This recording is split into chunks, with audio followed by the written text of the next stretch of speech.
మరి లోకస్తులుగా ఉన్నవారు కూడా వివాహాలు చేస్తారు.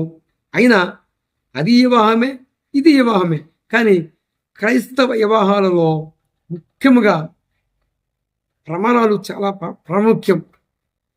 ఈ ఈ మాటను ఇంతవరకు ఉంచితే, ఈరోజు భార్య మేలుగానే ఉంటుందా?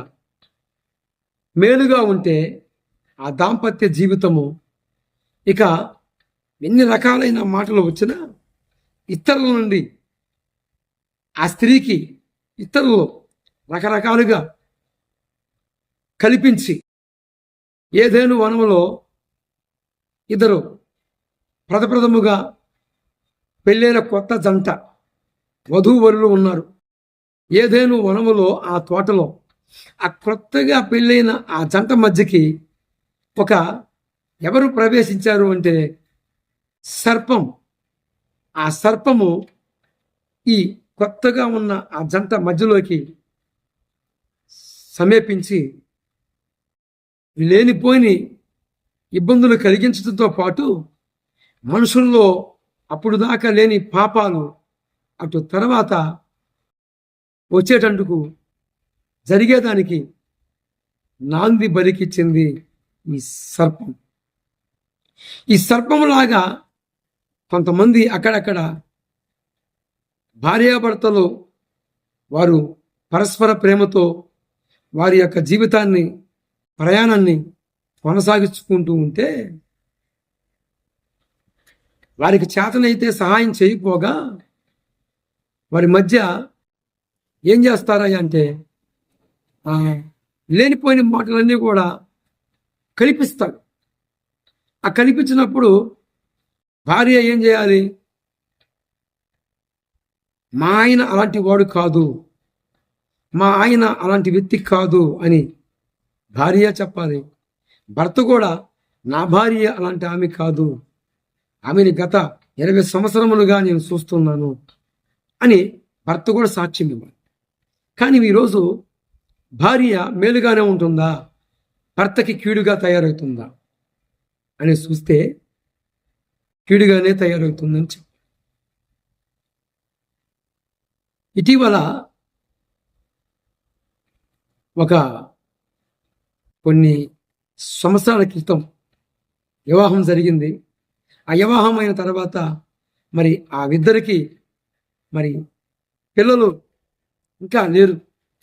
అయితే ఆ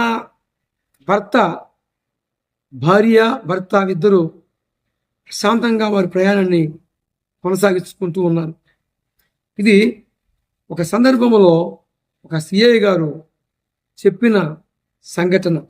నేను ఒక సందర్భంలో సత్యదర్శనం మన బుక్స్ ఇవ్వబోయినప్పుడు కొంతమంది పోలీసు అధికారుల దగ్గరికి నేను వెళ్ళినప్పుడు వారు నాకు ఆ జరిగిన కేసులో కొన్ని మెయిన్ పాయింట్స్ని నేను వెళ్ళటం, అక్కడ ఒక భార్యాభర్త గొడవ పడటం, ఆ భార్యాభర్త గొడవ పడిన ఆ విధానాన్ని నేను చూసి సార్ గారు సిఏ గారిని అడగటం, ఆయన నాకు మరి తెలియజేయటం.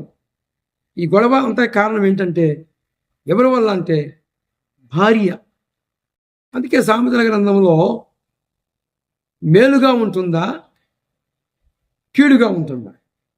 మేలుగా ఉంటే ఈరోజు చాలా మటుకు పురుషులు మింతలుగా ఆ స్థానంలోకి వెళ్ళిపోరు. ఈరోజు చాలా మటుకి మనం చూస్తే సభ్య సమాజంలో పురుషులు బార్ షాప్ కాడ ఎక్కువ మంది ఉంటున్నారు.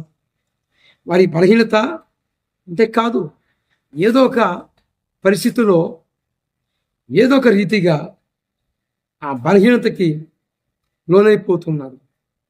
ఎక్కువ శాతం మనము ఎంక్వైరీ చేస్తే పలానా ఆయన నిన్న మొన్న బాగానే ఉన్నాడు కదా, ఇప్పుడు ఏం జరిగింది అంటే అతను ఒక అమ్మాయిని పిచ్చిగా ప్రేమించాడు. ఆ పిచ్చిగా ప్రేమించిన ఆ ప్రేమని ఇతను ఒక అమ్మాయిని ప్రేమించాడు.